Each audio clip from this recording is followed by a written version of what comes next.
Alright, hey you guys, it is TsubakiSwagg and I'm coming to you with my review of Magi chapter 217, The Other Species. Okay, this chapter, we're finally starting to learn a little bit more about Solomon and all the other people in his resistance, and we're learning a little bit more about Sheba too.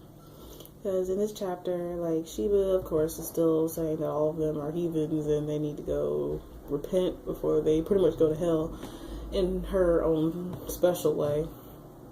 But we're also learning more about, like, Solomon and how he feels about, like, the other species, and the fact that he feels like all the other species have just as much of a right to have freedom of their own thoughts and feelings, and they have their own civilizations where they they communicate with each other. Even though we may not understand it, they do have ways of communicating, and they're just as intelligent as the humans are.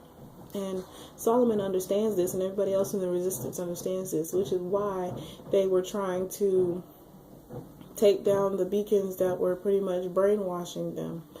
And we again get to see the Manticore, which is the one that almost attacked Sheba and its mother. Ooh, it's so cute. They're just so precious.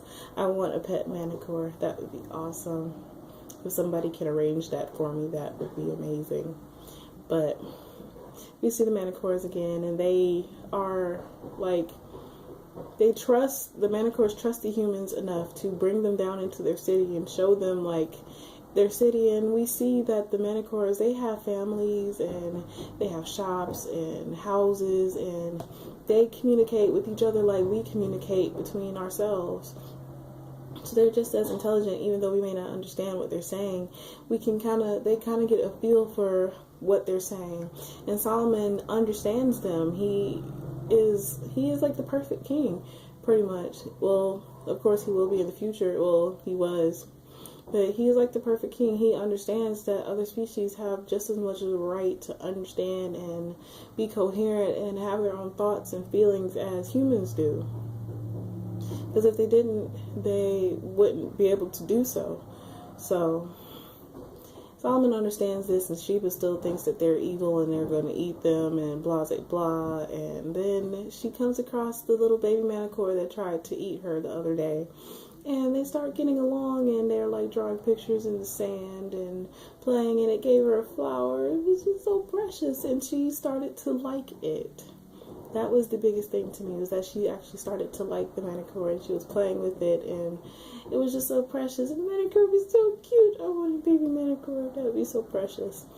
But this chapter, I'm happy to see that Sheba is finally wising up and not being so iron-fisted in your face about stuff anymore. She's starting to calm down a little bit, and she's noticing more about Solomon. I have a feeling that Sheba and Solomon are going to end up together, or something's going to happen with them, because Solomon seems like to be the only person who can calm Sheba down, which isn't necessarily a bad thing. But I'm looking forward to reading the next chapter.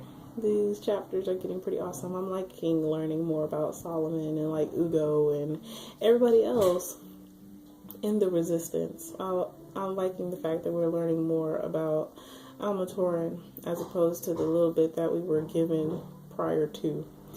But I would love to hear what y'all think is going to happen in the next chapter, because this is getting pretty good. And I want to see what happens between Sheba and Solomon. I think that they're going to end up together. But as always, please remember to comment, rate, and subscribe. And this is TsubakiSwagg saying adios.